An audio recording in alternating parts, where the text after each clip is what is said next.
one of the great things about the Enlightenment is our ability to self-organize problem-solving teams. And ever since the ArchiTechs show, actually before that, people like Bruce and me, we have been asked by a number of agencies, for instance, defense agencies, Homeland Security, Air Force, Defense Threat Reduction Agency, the CIA. We do a lot of consultations with them and with big corporations about the future. And one of the things we've found is, people are interested in how can we jar things loose and get our most creative people to work in the hackneyed area, the cliched outside the box. And since the ArchiTechs show, I've found that this challenge approach has been effective. It gets groups of guys who have a lot of overlap in their zest, but a lot of complementarity in their skills to do what the Enlightenment does best, and that encourages us to be greater than the sum of our parts, whereas so many of our organizations reduce us to the cog that we're supposed to do in our daily lives. So, having said that pompous introduction, let me now play the role that Commissioner Von Essen or the General did in the show, and I stayed away from you guys purposely for the last 24 hours, 36 hours, in order to not interfere. We have with us, starting from the other end, we're honored to have our special guest star, Supervisor Ron Roberts, who helped to provide many of the experts for our challenge. And indeed, I hear that you guys did what we did out in Fort Irwin, and that is make real use of the experts who were provided to you. We have Professor Larry Smarr, our host, 2 days ago at Cal IT Squared. And if you don't like the style of the slides, he's cornered here on stage. Because with the able help of our Envisioneer, Robert Toomey, and the other guys, he got the slides together for the presentation. And that reminds me, I think I'm going to hand you over the clicker. But you can't really see. That's all right. Well, all right. And then we have, of course, Kelly Millsaps, and Kevin Walter, and Chris Halvorsen has grown. My, how you've grown. We are pleased, since Chris had to leave, to have him replaced by Ty Carlson from Microsoft, who was a very active participant in the committee, I hear. Very much so. And I got to Kevin, which relieves us with Brian Higbee. So, gentlemen, let's see what you got. So if we can have the first slide. If you just, oh yeah, there we go. So the amazing thing is, in such a short time, we had such interaction, not only with the people up here, but with others that joined us from FiRe, and then in particular, Bill Metcalf and Ron Lane, the fire chief in charge of much of the response in October, and the head of the Office of Emergency Services for the San Diego County. So these are the guys right at the top that worked with Ron on a day-to-day basis. And what was so exciting about this is, instead of us going off in a corner and coming up with a bunch of really cool technical ideas that actually wouldn't work in the real world, every one of them had their edges cut off by these guys at every stage of the many hours we spent discussing. So let's see, maybe if I can actually see this thing, so it would be helpful. If you don't mind, Please. just stay right where you are. So the thing, first of all, we decided to do was to not just deal with all fires, but to take the ones that are particularly the firestorms, which are driven by these Santa Ana winds, which are, these periodic highs that go over Nevada and turn the system of winds around so they come across the deserts and blow the marine layer out to sea. And so what happens in those situations, as the professionals told us, what you need to know is where is the fire, where is it going, and when will it get there? So we boil that down into situational awareness, and then within that, early detection and rapid response. The benefits, obviously, saving lives, properties, reducing the insurance cost, changing building codes, and actually, because wildfires are a problem worldwide, liberating carbon into the atmosphere, even slowing climate change. So this is our architecture overview, and Ty, I think you were the person who actually took all of our ideas and got them together. Maybe you could come here and take them through this chart. I'll just do a quick review. This is really the data flow, representing all the data that's incoming and then where it goes through the system. And what was really apparent was as we had the discussions with the members of the fire services, was that one, situational awareness was a big part of really being able to understand where they're at, where the fire is, and then taking an approach of how to fight it. So representing on the top line is literally all the sensors and data gathering that goes on. So we discussed the existing mountaintop sensors that are in existence, but we also added some ideas on multispectral sensors, also in the sense of having smoke detection in the situation where, one, it's dark, or it's foggy or cloudy. Well, it wouldn't be foggy with Santa Ana winds, but it'll be dark and you want to be able to have earliest detection, so having smoke sensors, because you may not actually see the fire yet, particularly at night, but your smoke sensors can pick it up.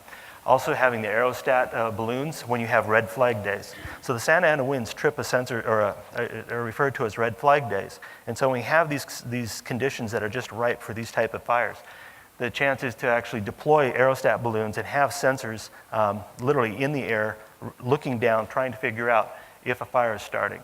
Now, in referring to the citizen community, the citizen radios, the APRS system, it's very highly developed in the valley. And they have a Wi-Fi system that's already built. They have these mountaintop networks established, and then they have weather stations that can be hooked into ham radio systems to upload data. So there's a great sense of what citizens can actually do to help participate and provide real-time data to the collections. Then the red flag sensors that would be deployed, the red flag sensors are picket sensors where we suspect fires could start in specific areas, particularly where there's a heavy fuel load. And then having these sensors literally as picket lines to figure out where the fire is going and early detection of these fire systems, or the fires as they start. Then stealing some ideas from Life Imitating Art, ping pong sensors, putting sensors ahead of the fire. Once a fire is started, we want to know how fast it's moving and where it's moving. And so deploying sensors, and literally the discussion was like ping pong balls out of helicopters, but deploying sensors ahead of the fire to have humidity sensors, heat sensors, temperature sensors, for them to be able to, in the smoke and in the darkness, it's hard to actually tell where the fire is.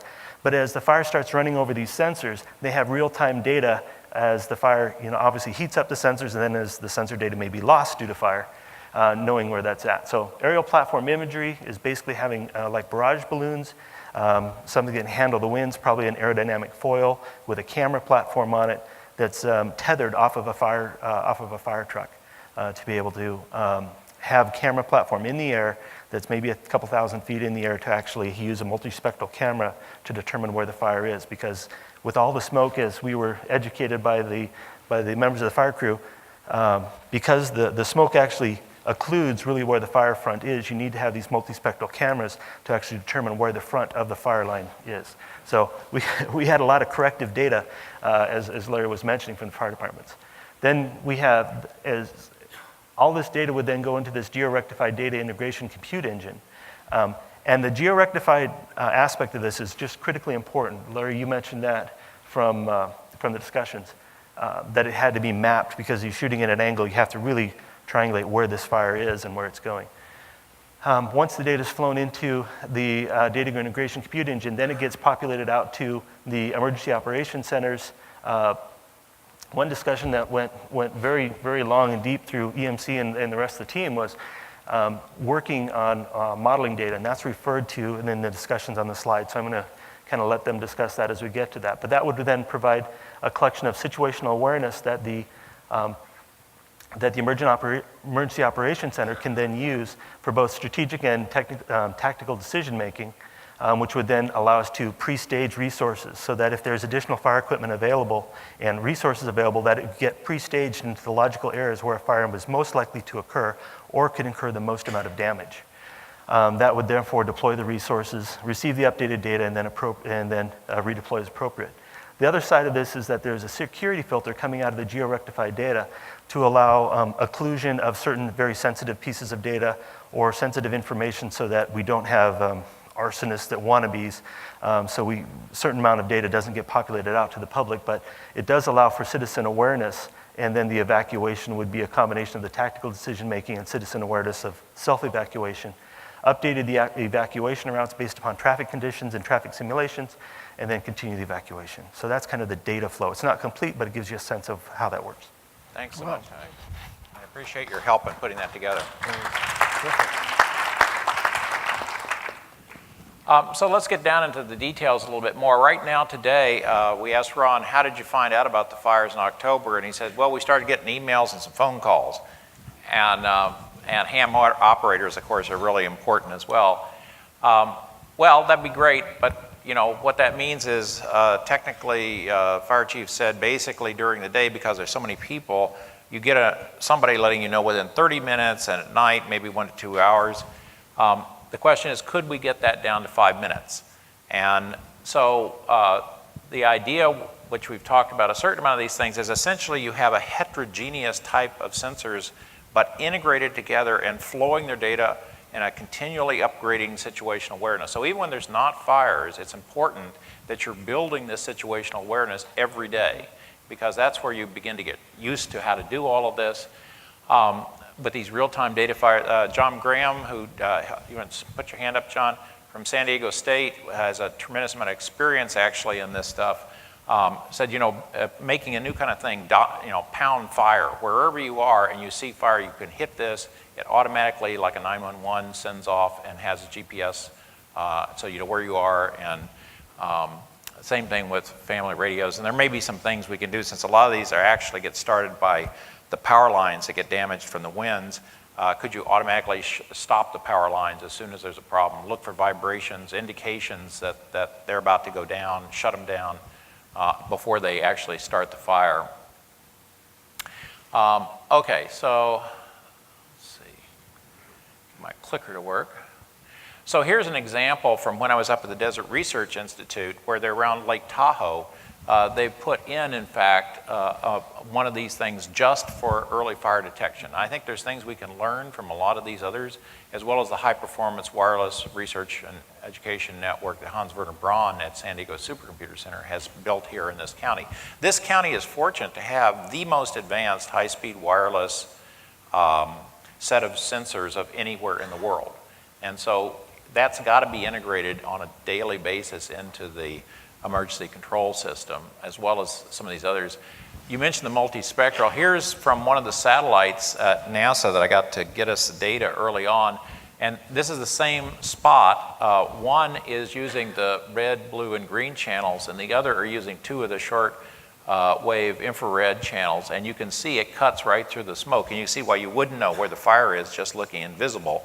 But if you look in the right wavelengths in infrared that doesn't see the smoke but does see the fire, you can see that. So these are the kind of things we're talking about getting more of. Now then, say you do know, day or night, when the thing happens, how do you actually respond quickly enough to do something? And one of the great stories that sort of is humbling is the fire chief was saying the Rice fire was essentially, was seen, the thing that sparked it was seen by somebody as it sparked it. So you had instant notification. The fire engines were there within 5 minutes, which is way faster than we could get an airplane in the air. And by the time it got there in 5 minutes, it was already 60 acres. That's what you're up against. And by the time it kept finished burning, it was 10,000 acres. And so that, you know, you're thinking, oh man, this is a tough problem. So one of the things we've talked about, though, is we do have the Miramar Air Force Base, and so you could have tankers on the ready, essentially, during the red flag days, and then those things could launch on demand. But this whole business of using the simulators, in other words, Los Alamos has very advanced fire simulation devices for firestorms that could be brought over and repurposed with our particular fuel load, our our elevations, everything else. But the idea of wargaming, in other words, let's light some fires in the supercomputer and let's see how they go. Let's see the different wind conditions. And so training the entire force using these simulations to develop a set of knowledge other than just when there's been fires. And this is what any pilot would do, and so forth. But bringing that technology here would be quite possible. Just so you know, Larry, we're at the halfway point, Yep. And wow, this is great so far. Okay, situational awareness. I'd like one of you guys to come up here and talk us through. You want to do this? You can see it probably better. Yeah. So as Larry was alluding to, a key component of the entire fire process and fire support process is situational awareness. Part of it's understanding the state of the events as the fire is actually happening, but the other part of that is the preparation aspect. So Larry talked a little bit about the simulation around the war games, which are used for training. So you develop tactics to say, if I've got a fire that's in a certain fire channel, we've modeled that we can very quickly understand from a predictive perspective, where do we position resources, personnel, and equipment. That also helps us triage the situation when we have a better idea of what the fire's behavior is likely to be as well. A component of this, when we look at the scenarios and modeling of situational awareness, is that we need to make policy updates.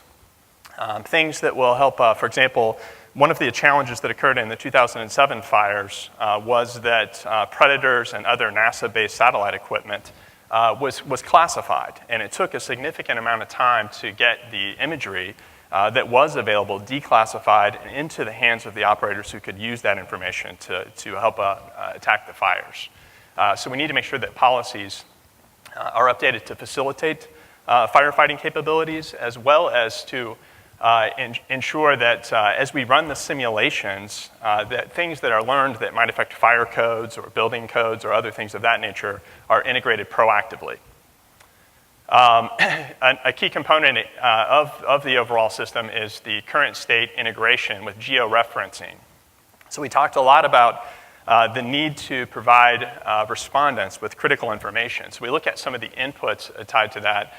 We talk about GIS, GPS, wind flow, temperature, et cetera, a bunch of environmental factors. So we want to make sure we understand the conditions, including fuel load, for example, which we can measure from satellites, that will help drive the behavior of the fire. But we also want to be able to overlay that from a GIS perspective into the topology of where the actual fire is. And we talked a little bit about the ping pong ball sensors, which give us additional information that when you have a large fire, particularly when it has topology changes, you can actually get microclimates and specific conditions that are unique to that particular event. So we'll get real-time data associated with those conditions. And we'll also be able to overlay that with roads, water, power lines, which is an important thing to understand where those things are, property, as well as integration of CERT and civilian resources, input from news media, and we talked a little bit about aerial platform imagery inputs as well. So all of those things are potential data inputs into our current state analysis around situational awareness. Sorry? I'd like to interrupt this program for a brief announcement. You guys are doing an amazing job, correct? We'd like to give you some more time, if you'd like it. How much would you like? I think An extra 15 minutes would probably be You got great. it. Oh, all right, let's hear it for Mark. Thank you.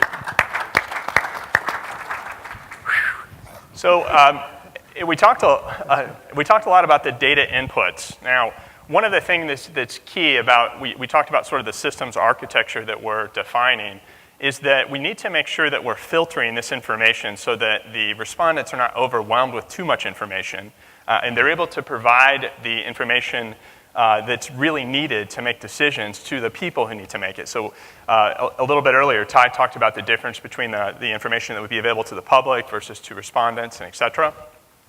But when we look at that from the context of the outputs, these GIS layers are integrated into the Emergency Response Operations Command Center.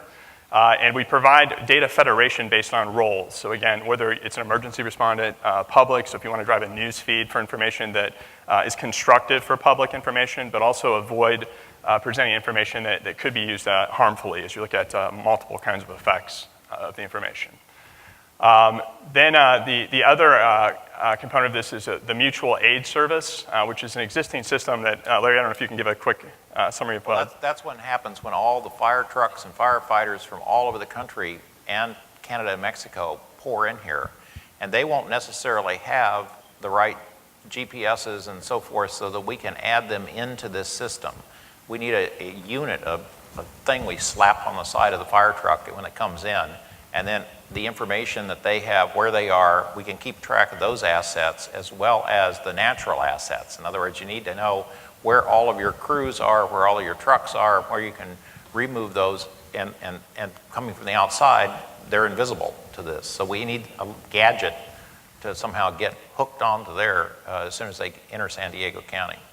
And to give the audience a little bit of context around that, there were, in addition to the resources of the state of California, the fire responders in the 2007 scenario had over 100 tankers that were being coordinated. They had resources from over 30 states in the United States, as well as from Mexico and Canada. So when you consider the logistics and the coordination activities, that mutual aid service ensures that we can effectively coordinate activities with volunteers and others who are committed to the response. And we talked a little bit earlier about the early detection aspect, which is part of situational awareness relative to monitoring, particularly power lines, electric and phone, fiber optics, et cetera, to ensure that we know the current state of those. If a power line, for whatever reason, shorts, we want to be able to take that information in from a current state perspective and possibly power down components of that grid if we're in a very high-risk state to prevent some of the arcing conditions and other things which sometimes cause fires. So, thank you. Wow.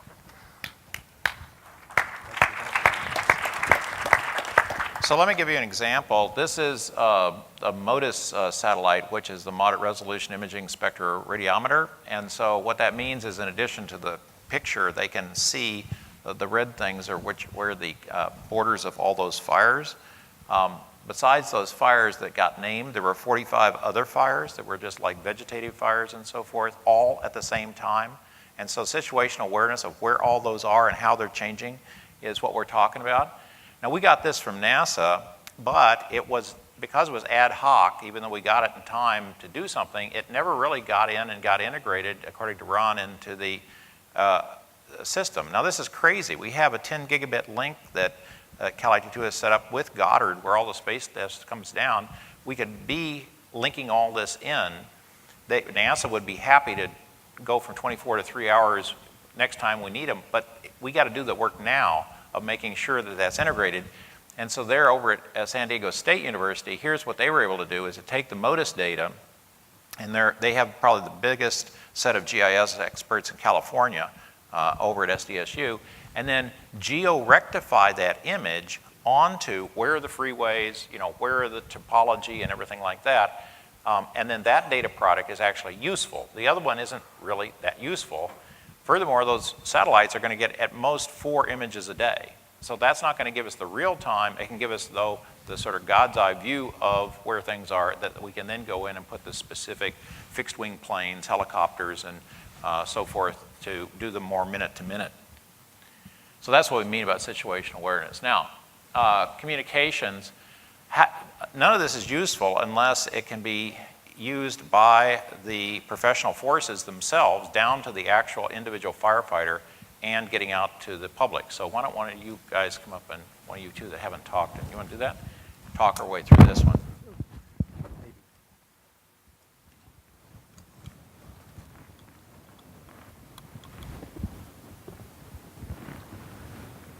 So in talking to Bill Metcalf and Ron Lane about their situation. There's a lot going on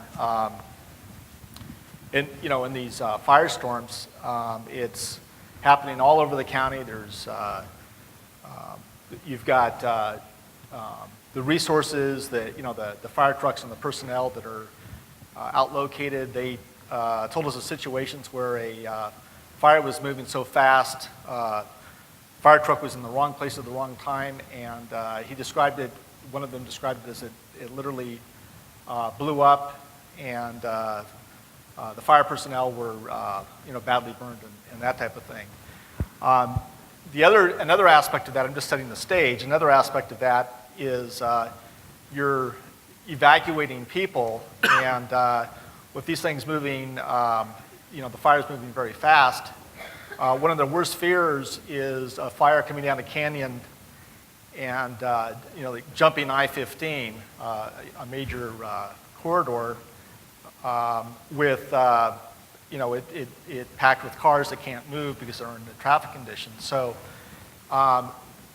it's not just having perfect information real time, which they'd love to have, and being able to get that out to the right people at the right time. And actually, if you are a fire crew with a truck on top of a ridge or something, actually getting the information so that they can see, filtered so that they're not overloaded with information, but so they can see the information that they need to make a decision about, are we going to try to save the ridge? Are we going to abandon it? Do we have an exit? All those aspects. But then also on controlling information to the public, don't give the public perfect information because you don't know how they're going to react. And the last thing you want is, if you're trying to evacuate a certain area but another area is safe, you don't want everybody panicking and making their own decisions and rushing and clogging the freeways so that the cars in a certain situation are really sitting ducks for something sweeping over them. So the challenge, it's amazing how well I think the county did in this last crisis, because you did evacuate, I think, 500,000 people before it was all over, and this horrible scenario that could have happened didn't happen. But it's really critical for saving lives in such a situation where you have things happening all over. We use the metaphor of a battlefield, that you do have in the command center very perfect information, but you have it filtered so that you're not overloaded with information that you can't use at the moment, and that you can essentially provide information to the public and sort of meter their response and get everybody working in the right direction so that you minimize loss of life, number one. I'm sure that's top priority. And then, loss of property and the safety of the crews. It's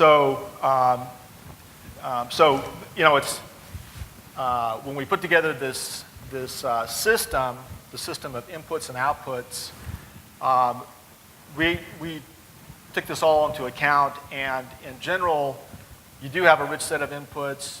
You're filtering the responses, and you're getting the information out to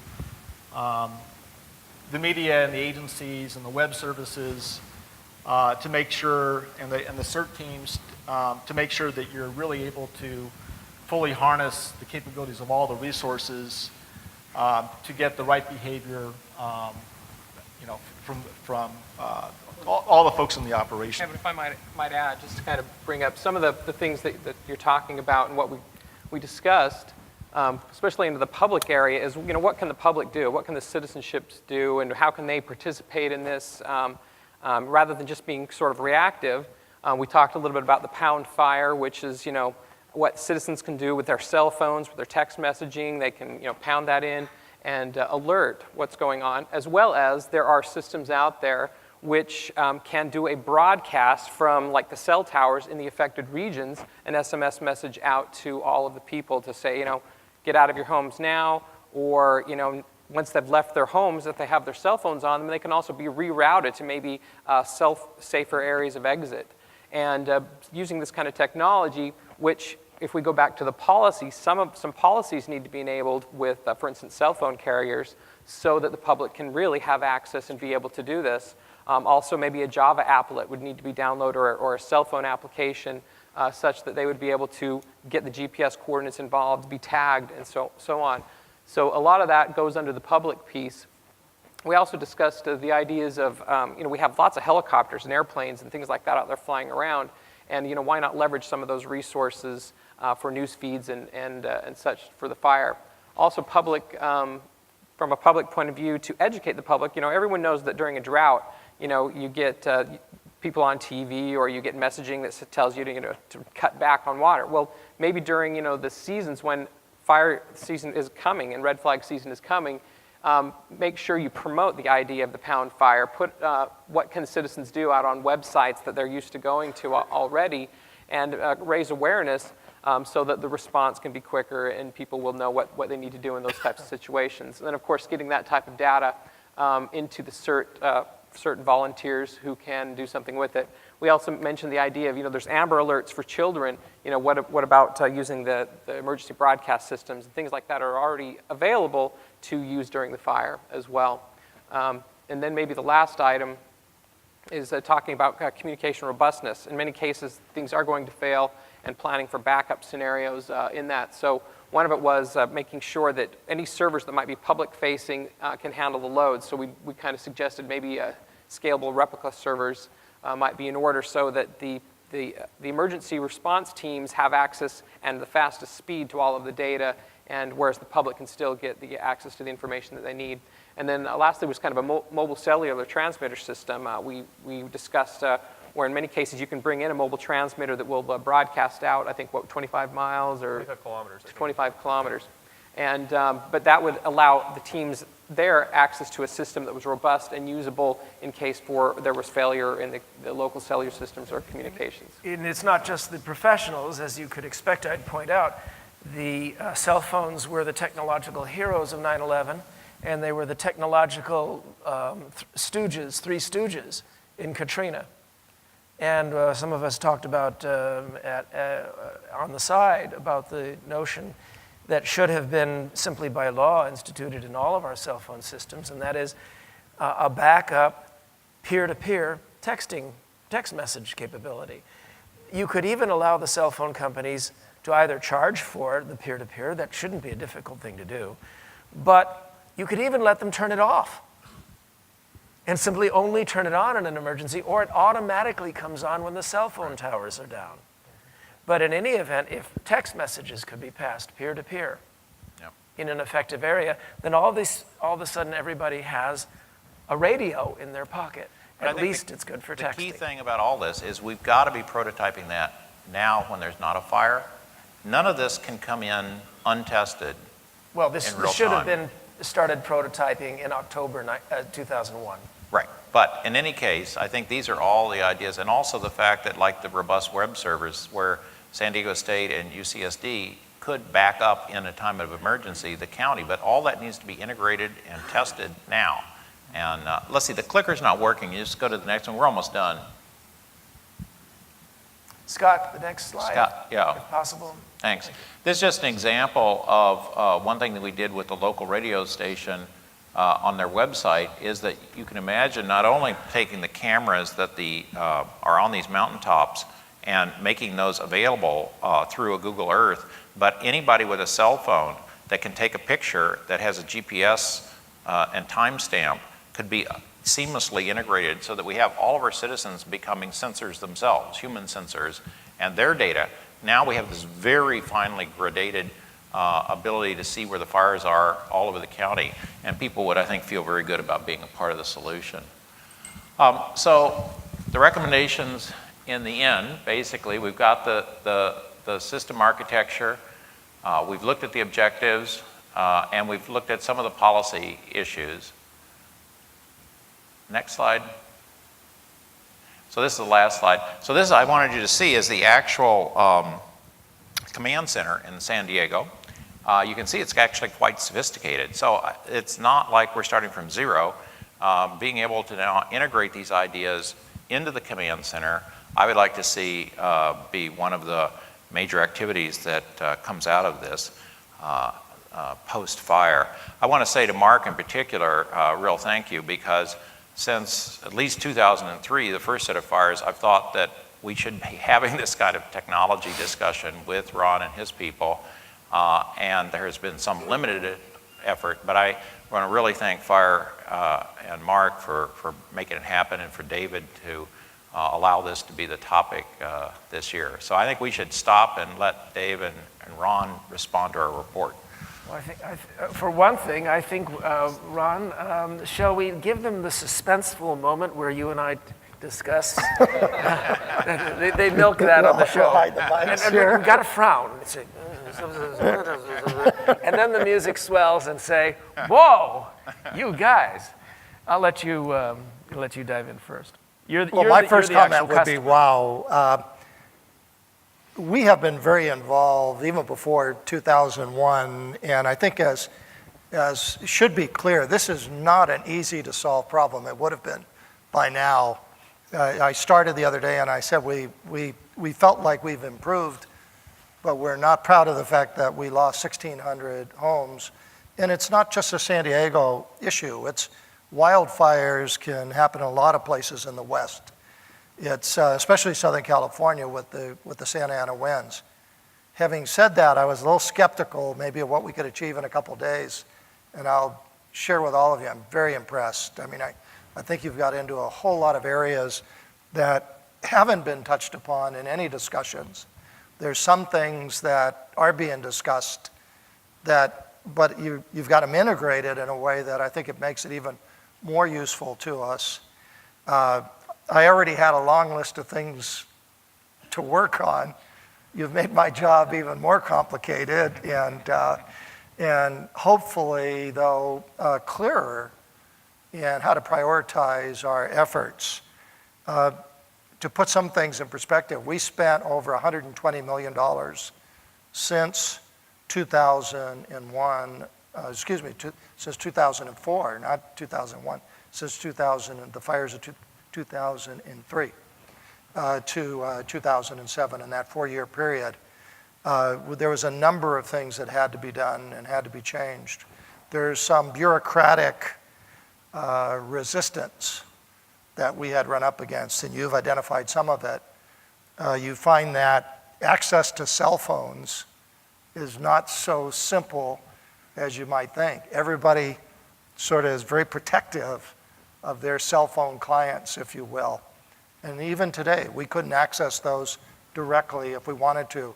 The only way we can access those is have people register their cell phone numbers with us and give us permission to call them in an emergency. And while we're doing that, it's not really an acceptable solution. And I think that has somewhat come out of the way you presented this.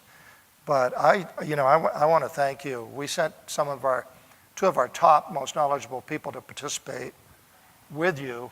They were very enthusiastic, even after the very first meeting on the very first day. We talked to them later in that day. They were pretty excited about what they're seeing. I suspect they're going to be even more excited. We have a regional committee going right now that I, along with the mayor of San Diego, are chairing. And I think, Larry, we're going to make arrangements to have this report presented in short order to that group. It includes several mayors and several fire chiefs, along with myself. And I think it will help to create the overall blueprint and hopefully also get the understanding in the public's mind. I mean, the public is, part of accomplishing these things, you have to bring the public along with you. And we always, as you find, there's a lot of the public that are still thinking, well, we just have to provide a few more fire trucks and everything is going to be fine. Fire trucks, while they have a role, are not the issue. And it's hard sometimes as an elected official to be able to make that paradigm shift with respect to where the public is and to help them to get where we need them to be and to support financially the things that you need to bring about. Some of these things probably it just changes in policies, others will bring some price tags with them, and we need to be in a position to be able to make that happen. But I want to, on behalf of not only my constituents, but the constituents all over the county, I'm very impressed what you've achieved in very short order here, and I would thank each of you for participating, and Mark for helping to make this happen, and David for moderating here. He said he was only here for the, so he could fold up his arms, but I meddled a little. To help guide this process. This is valuable to us, and I sincerely thank you for doing it. Well, that's terrific. That is, of course, the golden moment. Of course, if this were made into an actual TV show, it would all be edited down, and we would add a couple of things that go boom. Because, television has its own dynamic. But this is televised in a sense because the podcast will be up at the FiRe site. Right, Mark? And the slides in their own right should be available also as a clickable from the SNS Future in Review site. So the combination of the televised podcast and the clickable slides should make this available, although it's neither formatted for a presentation to your colleagues nor as a TV show. It's its own thing, and you guys will have to just take what you can out of that. We'll make it work. I have a couple of comments. One is that we're, of course, talking to two audiences here. One is the audience of San Diego County. Now, San Diego County is especially well positioned. They have the motivation, they have the computational resources, they have the community that handled these last two fires very well, and especially the experience with over-lavish resources and calm and safe infrastructure of having dealt with the largest successful evacuation in recent U.S. history. So this would be a selling point if we were to go out into the world, federal government, state government, and say, this is where you should bring some money so that San Diego County can become the test vehicle for this. And that brings up the second point, and it was one of the slide points that you were at your liberty. You didn't bullet item it, so I'm going to bullet item it in the last 2 minutes and then let some people ask questions with Mark's permission. And that is lessons for a civilization in peril. Because you can get more money from the federal government to apply these lessons that you're talking about if it's more general. If what you're talking about is great for fighting fires, but the general situational awareness that you're trying to develop, keying in with citizens, keying in with cell phone networks, dropping microsensors, passive sensors in the environment. If you were to take all of this network and say, an additional slide that says, where is all of this going to apply to a civilization that needs, as the theme of this conference, rapid response to the increasing instabilities that we are imposing on our own already unstable planet. And who knows, somebody may drill into Yellowstone and get the supervolcano going. My new novel's all about that stuff. So my one last comment about this process is that obviously this is a process that works. It unburdens bureaucratically some guys who reached their position in their corporations because they're smart. And it lifts off their shoulders for a brief time, fun time, the bureaucratic aspects, although they crept some bureaucratic into there, and lets them be the grads, the free to explore grad student types that they were always born to be. So this is a process, a creative exercise process that is spun off from the show, although the show is still looking for a sponsor. So let's open this up for questions if anybody would like to. I think Mark will probably give us a couple extra minutes. Oh, done. He's easy. Questions from anybody out there? Good morning, Cameron Elahian with Global Catalyst Partners and Global Catalyst Foundation. I wanted to know what sorts of tools you used. I understand that you use the software for collaboration, Imaginatech. How much did you do by sitting face-to-face, and how much did you use that software to share ideas remotely, and what do you think in general, how much that collaborative software helped you? Well, we worked hard to set it up and seeded the site. I received a message saying that it was used, but my best guess is that you guys were mostly in each other's faces the old-fashioned way. Absolutely. I mean, we did use this site, and I think it was particularly useful for individuals, all of you in the audience. We had a lot of help besides just the group that's up here.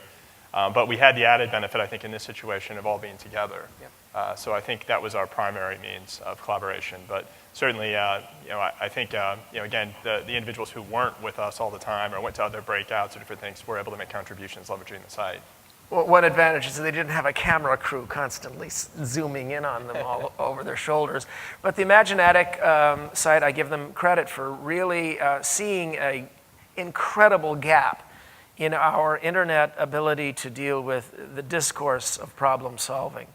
And as they develop their tools over time, one of the things we may think of in future years is asking all FiRe members to look around and recruit really interesting people who aren't attending FiRe, but who might want to take part by a collaborative method like that in the design challenge. And we might even be able to pipe a few of them in during the presentation. That's all ideas for the future years. So we encourage, thank Imaginatech and encourage them to come back. There's one more question over here. Yeah. Somebody. Hi, I'm Hank Coleman. I'm with Open Labs, and like Bruce, I live in Austin. And I find San Diego's terrain and the building process much like Austin's. Is this something that you guys anticipate trying to replicate, or is the San Diego Fire Center unique, much like Cal IT is, and therefore it's really kind of a one location opportunity because the infrastructure is already built for fire. I see Austin being equivalently susceptible to this, especially since we have droughts in Texas, and the fire problem can be actually worse because there's cedar and there's a whole lot of other things that burn a whole lot more hot, and we've seen the same kind of jumps and things like that. So did you do this just for San Diego, or did you really see this, like David was saying, as more of a response process that you can get other people involved in? Well, let's hold our horses here, because what we did this for was fire. And I'm not talking about fire, I'm talking about future and review. I remember on a couple of the ArchiTechs shows afterwards, I turned to the other guys and said, okay, so who prepares this part of the report? Who prepares this part of the report? And they stared at me, blinking, and they said, it's a show. And the report is the show. And Commissioner Von Essen took all our recommendations for skyrise escape systems, and the general took the recommendations for the Humvee and said, I will show these to some of the right people, but it's a show. So if we want to spin off from here, Supervisor Roberts is going to have to invite a couple of the guys to give a presentation. We'll have to think about how to get some momentum rolling. You can go home and say, you've got to see this first cut that they did at the FiRe conference. It's podcasted, and do you want to invite a workshop of our own on this kind of thing? I would add one other thing. I know that I had some conversations, I think, with some of our Australian attendees, so you from Telstra, about bushfires in Australia, and some of the approaches that we suggested here were actually leveraging some of the capabilities for the Australian teams.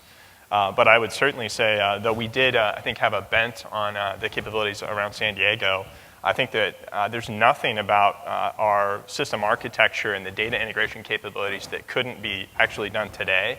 There are costs to implementation which have to be balanced, but that could certainly be extracted and leveraged by other communities with a similar need. We might also make the point that some of the technology is now ubiquitous. One of the things that we rely on, and it's an information management system with inputs. Your inputs may vary, but a geographic information system, which San Diego County already has, which can be layered upon, for these enhancements. And then the idea, of mashups, which has really come to the fore, over the last few years, is, actually some pretty low-level effective integration.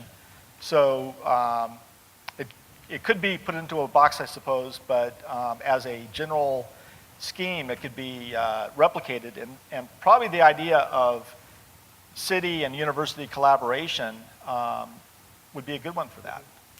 Why don't we give Ron the last Well, let me word. just share, because you may find this interesting. And all of our discussions when we started this were about the fact that while there are unique features in San Diego, there's an awful lot of what we do already and what you've recommended that are replicable. But Austin in particular, the fire started on a Sunday.